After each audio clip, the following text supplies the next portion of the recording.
So here we are at St Mary's St Hardulph Church. From the outside it looks as if it's in really good condition. It's been here for nearly 850 years in some form or other. This current building, the tower, is the oldest part, and the other parts have subsequently been added to it over the following couple of centuries.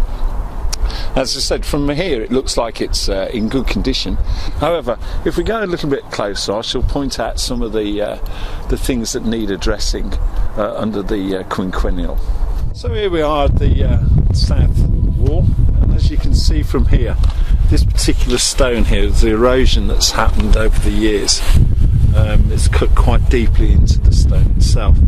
Now this is a representation of a lot of the damage that's actually inside that can't be seen by the public, but I'll be showing some of that a little bit later. I don't intend to show you everything that's been thrown up on the quinquennial, so you're not going to have everything chapter and verse. I'm just going to give you an overview of what's been highlighted. If we come down this side here, you can see above the windows here, both sides, how the erosion's got into the brickwork, stonework there, and as you can see at the bottom here, between the grille and the stained glass window, you can already see where stone has fallen there and been caused upwards. And likewise on this side, the damage is probably not quite as bad, but it's still there, and the erosion's taking place. We're going to have a look at the other side of the church now, onto the north side. Right, we're on the north side now. It's a similar story to the south side, but if you look at the main windows along the top of the main body of the church, you can see already the back mark where the stone is starting to fall out, and that is in some sort of desperate need to repair. It's not only this window which is nearest to the tower, but you'll also look at the one next to it, and also the one after that as well. It's something obviously that needs to be addressed as part of the renovation work that the church is needing under the quinquennial. Warm at last, we're inside now. Again, the building looks brilliant from the inside, and as you can see from the video,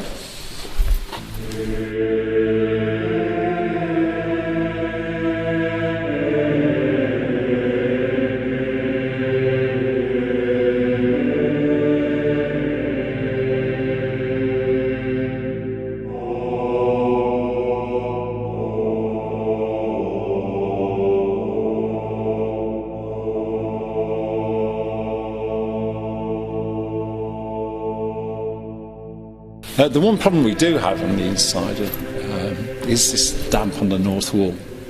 It's something that unfortunately we can't address because of the Grade 1 listing status of the church. The wall that you can actually see, and you'll see later on in the video, was only painted about 5 years ago, but because of the restrictions of the listing, we have to use lime wash painting on there, so we can't put any modern damp proofing on there. But that's something, just to give you an idea, I think it cost in the region of about £4,000 to £5,000 to have this wall painted, let's say about 5 or 6 years ago. So one of the things that has been flagged up on the quinquennial is our memorials that we've got over here. They've been identified as they need some restoration work on them, and as we go through you can see that more of the damage that's been caused by the damp on the north wall. But we have these alabaster monuments, memorials here. This one here, it's basically just needs cleaning up, restoration to deal with that. There's not much damage to it at all, and it seems to be in reasonably good condition. However, if you look at these here, whether it's damp related or I don't know, because I'm not an expert in this field, but as you can see how over the years that's eroded away. and also on the other side that's starting to deteriorate. And likewise on this side there has been some restoration work done on here, as you can see, but again we have a problem where this needs to be addressed as well. Fortunately it's not structural.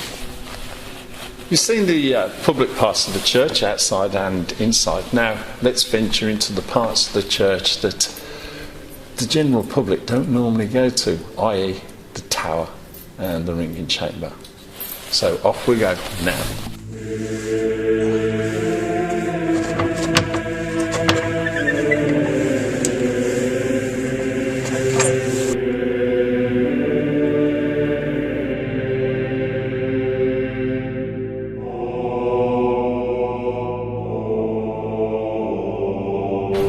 We're up in the belfry now, but right at the very top of the tower. And if you hear the bells on Sunday morning, these are the things that are going. And if you're interested in becoming a bell ringer, we're always looking for more recruits. So just come and see us on a Monday night. That's the advert out the way. The tower itself, I think it's appropriate at this point to mention the construction of it. It's not a solid stone tower. It's been built with inner stones, outer stones, and then the cavity is being filled with rubble. It's quite a thick wall. It's a couple of 3 feet thick. However, it's not a solid blocks. As you can see, or you'll see shortly when the camera zooms round, that there's an awful lot of erosion taking place on the sandstone, and this is a similar situation on all the 3 floors of the tower.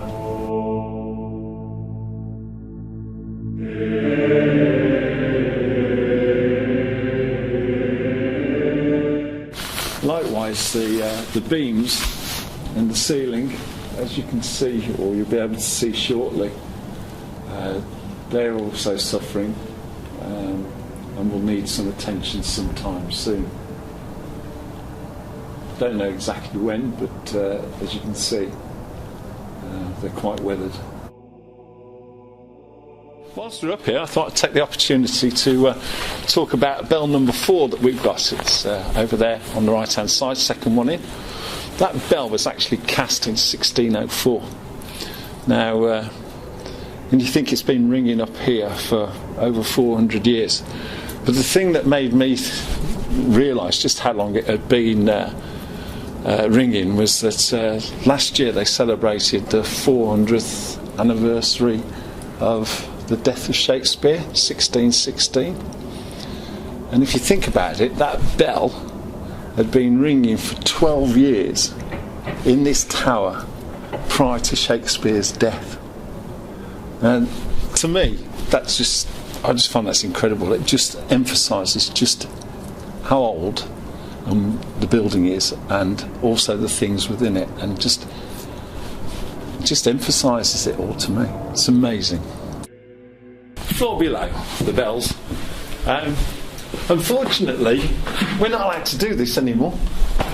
Obviously, that in the past, the problem's been identified, and they've come in and they've filled it with bricks and rubble, cemented it all in. But unfortunately, due to the status these days and the necessary regulations that go with it to maintain the property, we're unable to do this. But it's not very effective, but unfortunately not something we can do.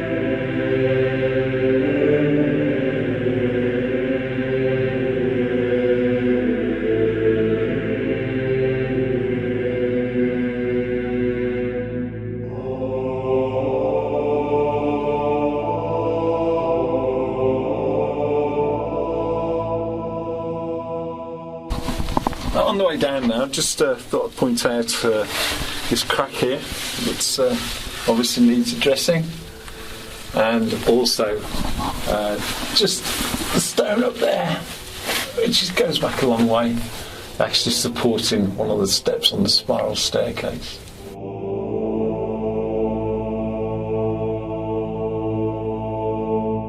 Much the same as the rest of the tower, the erosion over the years.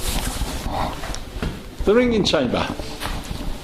This is where we all gather on a Monday night at 7 o'clock, 7:30. And so if you want to join us again, you're more than welcome. But anyway, back to the task in hand. As you can see, there's not a great deal of erosion in here, but the stonework certainly needs some pointing. This is where we fall foul of Grade 1 listed buildings again. It's not the sort of thing that a simple job like this, we just can't get any builder or do it ourselves. We have to go through faculties and we have to get approved masons in to do the work. Also in the ringing chamber is the church's greatest asset, which is the angel, the Breedon angel. There is a replica down in the main body of the church, but this is the original one that was carved somewhere around about 800 AD, so we're talking at least 1200 years. It's tucked away up here because that's where they put it, presumably when they rebuilt it. It was part of the original priory that was on this site, which fell into ruin or was sacked by the Vikings. Nobody really knows. And the carvings that you see throughout the church were all part of the Anglo-Saxon building, and they were reincorporated into the church when it was rebuilt. This has been put in here, which is a bit of a blow because it's a tourist attraction. We get an awful lot of people who are into archaeology wanting to come and visit us to just purely see the angel as well as the other carvings. But we can't move it, it has to stay there. But I just thought I'd point it out because that's what the church is known for and why we're in so many archaeological books. So before we finish this off, I'd just like to say that what you've seen on the video, all the erosion, the repairs that are required doing, it's not because the church has been neglected over the last 10 or 15 years, because work has been done here. What it is this is something that's happened over a long, long time. It just happens that it's fallen on our watch and we're the ones who've got to try and do something about it. So, as in the old days, when there was a sign of distress, they used to ring the bell. So